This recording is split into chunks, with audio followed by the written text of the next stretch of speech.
அனைவருக்கும் வணக்கம். சட்டம் கிடைத்த முக்கிய அறிவிப்பின்படி ஆதார் மற்றும் ரேஷன் அட்டை பயன்படுத்தக்கூடிய அனைத்து நபர்களுக்கும் தற்போது முக்கிய அறிவிப்பு, புதிய மாற்றங்கள், பல மகிழ்ச்சி தரும் அறிவிப்புகள், புதிய பொருள் விநியோகம் செய்யப்படுவதற்கான புதிய அறிவிப்புகள் தற்போது தமிழக அரசு அறிவிக்கப்பட்டுள்ளது.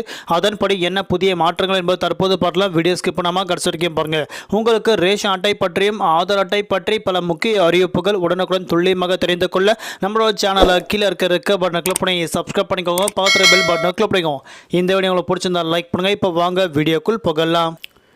இப்போ ரீசெண்டாக ஆதார் அட்டை இந்தியா முழுவதும் மிக முக்கியமான ஆவணங்கள் ஒன்றாக கருதப்பட்டு வராங்க. அதன் அடிப்படையில் ஆதார் அட்டையில் பெயர் மாற்றம் இல்லை பெயர் நீக்கம் இல்லை ஆதார் அட்டையில் தொலைபேசி எண்கள் மாற்றம் உள்ளிட்ட அனைத்து மாற்றங்கள் மேற்கொள்வதற்கான கடைசி தேதி செப்டம்பர் மாதம் 14ஆம் தேதி வரை அவகாசம் கொடுக்கப்பட்டிருக்காங்க. அதாவது உங்களோட ஆதார் கார்டில் ஏதாவது மாற்றங்கள் மேற்கொள்ள வேண்டும் என்றால் இலவசமாக வரக்கூடிய செப்டம்பர் மாதம் 14ஆம் தேதி வரை மாற்றிக்கொள்ளலாம் என அறிவிக்கப்பட்டாங்க.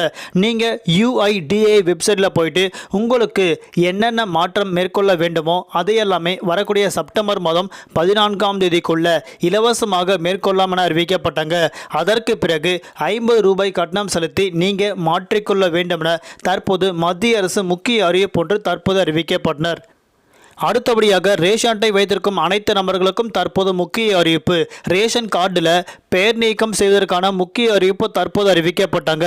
அதாவது இறந்தவர்களின் பெயரை ரேஷன் கார்டில் கட்டாயம் நீக்கப்பட வேண்டும் என தற்போது தமிழக அரசு முக்கிய அறிவிப்பு ஒன்று கொடுக்கப்பட்டாங்க. பெயர் சேர்க்க வேண்டும் என்றாலும் முக்கிய அறிவிப்பு தற்போது அறிவிக்கப்பட்டாங்க. அதாவது உங்கள் ரேஷன் கார்டில் இறந்தவர்கள் பெயர் கட்டாயம் இருக்கக்கூடாது என அறிவிக்கப்பட்டாங்க. அடுத்தபடியாக ரேஷன் கடைகளில் புதிய பொருள் விநியோகம் செய்வதற்கான முதல் கட்டமாக திட்டம் தற்போது அறிவிக்கப்பட்டாங்க. ரேஷன் கடைகளில் பாமாயில், தோரம்பருப்பு உள்ளிட்ட பொருட்கள் தட்டுப்பாடு ஏற்படுவதன் காரணமாக ரேஷன் கடைகளில் தேங்காய் எண்ணெய், கடலை எண்ணெய் விற்பனை செய்யப்பட உள்ளதாக தற்போது அறிவிக்கப்பட்டாங்க. 1/2 லிட்டர் தேங்காய் எண்ணெய் மற்றும் கடலெண்ணெய் உட்பட்ட அனைத்து பொருட்களும் விநியோகம் செய்வதற்கான திட்டம் மீண்டும் தமிழகத்தில் ரேஷன் கடையில் அறிமுகம் செய்யப்பட உள்ளதாக தற்போது தமிழக அரசு முக்கிய அறிவிப்பு ஒன்று தற்போது அறிவிக்கப்பட்டனர்.